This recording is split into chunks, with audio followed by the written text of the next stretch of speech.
on Melbourne Storm, we'll talk about Nelson and the fact that he's likely to miss this, or he's going to fight it. As we're recording this, he hasn't gone to the judiciary. But the Storm, the mental toughness, Coop, to be leading at half-time 24-6, and then the Roosters come out a 10-minute period and go try, where it goes 24-26. I reckon 24-18, sorry. I reckon most sides there would start to tighten up a little bit.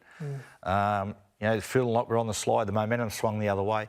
Mate, they didn't miss a beat. Yeah. They met it with physicality and aggression and just bludgeoned over the top of the Roosters. I thought that performance from Melbourne was an indication of a team at the peak of their powers right now. And the other thing, the week off after winning week one, they were fresh. Oh, weren't they? They just played everything faster. Like, they play the ball speed, their line speed, their skill and execution. The try that Howard scored when Pappenhausen quick tapped, like that was just moving faster than the opposition. I like the fact that Storm are a consistent team, like Penrith. They don't give away cheap possession to the opposition, but their good players are playing well. Jeez. It's almost the perfect ingredients of a premiership winning team, same as the Penrith Panthers. Yeah. You do the basics better than anyone else. I'm talking defend well, completion rate, good kicking, good discipline. Like, they're 4 things you must do in our game. They do it better than anyone else. Yep. But then to rise to the top, your best players need to be the best players. Yeah. And both teams are doing that. Mate, do you know, luck's a fortune as far as injuries and freshness is concerned. Like, we have strength and conditioners and all this, but at the end of the day, sometimes it's just luck. Sometimes fatigue just gets into you at the back end of the year. With Melbourne this time, all their creatives are fresh. So Munster's been preserved because of the fact he's had injuries. He's through the injuries, he's in peak form. Jerome's in the form of his life. Pappenhausen is finally, fingers crossed, through this horror period and is hitting top form. And Harry Grant, last year at this point, he was wobbling. He looked just about gone. He looks tremendous. I think this is where this game is won and lost in terms of the Storm spine versus the best defence we've seen in a long time. If Penrith defensively can stop the Storm spine from running the ball, I think they win. If Storm spine get up and going, I think they win. That's where it sits for me. And I'm with you. I think Pappenhausen, the footwork and acceleration of Munster and Hughes on either side, if you can get Pappenhausen one-on-one speed like he did on the weekend to the Roosters' edge defenders, like he is back. Like, he is back. He, for me, could be the guy that just turns that one opportunity into a line break and a try. When you watch Jerome, who'll go gun barrel straight, but then the defence just tightens, and then he'll hit Pappenhausen on a sweep, and suddenly he's going like a rocket. It just pulls that defence apart. If we look at the first 2 Melbourne tries, a perfect example. Like, Luke here, he's forcing experienced guys to break the cardinal rules of defence. Don't slide till the ball goes past you. But Luke is so urgent to try to protect the 3-on-2 on the edge that he slides, and it's similar to the next try. The next try, again, you watch Luke squeeze in here, right? But what happens is, all of a sudden, he's got to go on Paps, and he can't help but overchase. And if I'm Melbourne Storm, I'm telling Ryan Pappenhausen to stretch Nathan Cleary.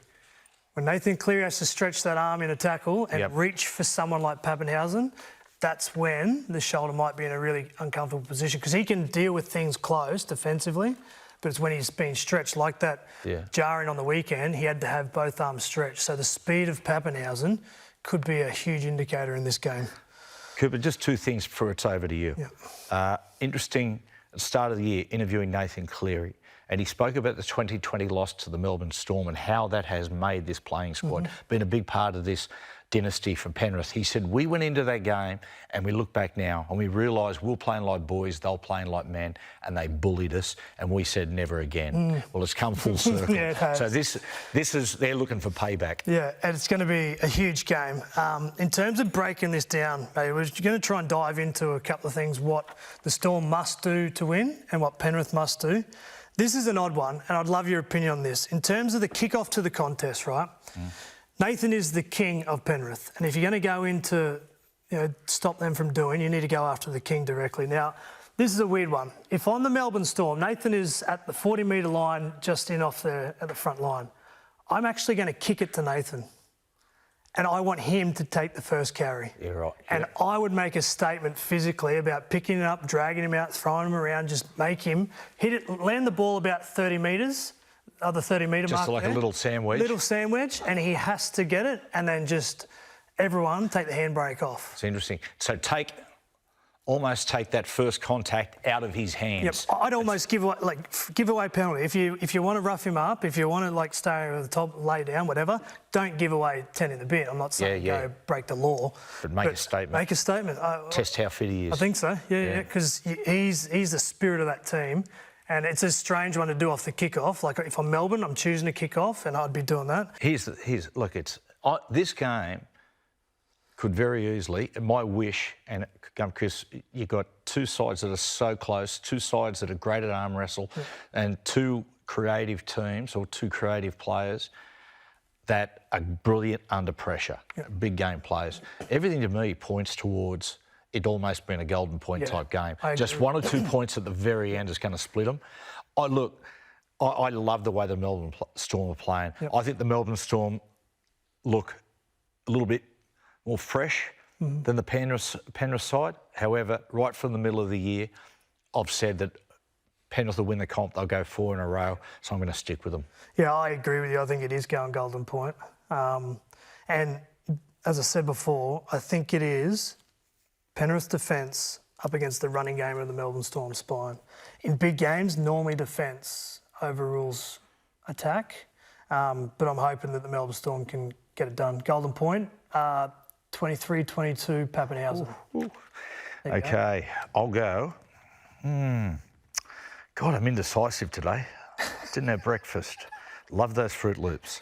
I'll go 20 all into Golden Point. Nathan Cleary kicks it 21-20. Clive Churchill medal. Old Dylan Edwards. You don't go broke.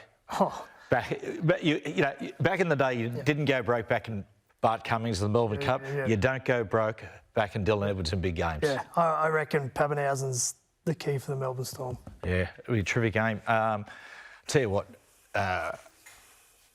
talk me through Munster, just quick, going into this game. Like Munster in these really, really big games. Yep. He's almost got like this mindset that someone like Nico Hines needs to take a bit out of. Like he will walk into a core stadium on Sunday night thinking that he's about to dominate. He's like the lead singer of a rock band that walks out on stage and just, when the bright lights turn on, he turns it on. Liam Gallagher. Yeah. Steven Tyler. I think when he overthinks it and gets too creative and too game of chess, he loses his thrust. Yep. But I think he'll be a marked man. I think Martin isn't going to miss his assignment. Yeah. Hughes, super confident, but it could be a big week for Jerome with everything that's going on. So I think they're sort of worried about it. That's when it opens up for someone like Harry Grant will be making a lot of tackles. I just feel like Pappenhausen might be the point of difference. Remember a few years ago when Melbourne won the grand final, and I asked Munster, I said to him, it was on TV or radio, I said to him, so Money, when you call the ball and you're heading towards the line, what are you thinking about? What are you looking for? And he went, Matty, mate, when I run to the line, he said, you've got to understand, I'm like that monkey who's got those two plate things hanging over the head. I said, mate, they're called symbols. I think you said that a couple of times since. Jerome Hughes, Dalian medal? Yeah, I think so. Yeah, I think so. He deserves it. Yep, Good on you, Coops. Hey, been a great year. Well done, mate. Good on you, mate. Now, well done to you. Yeah, thank you.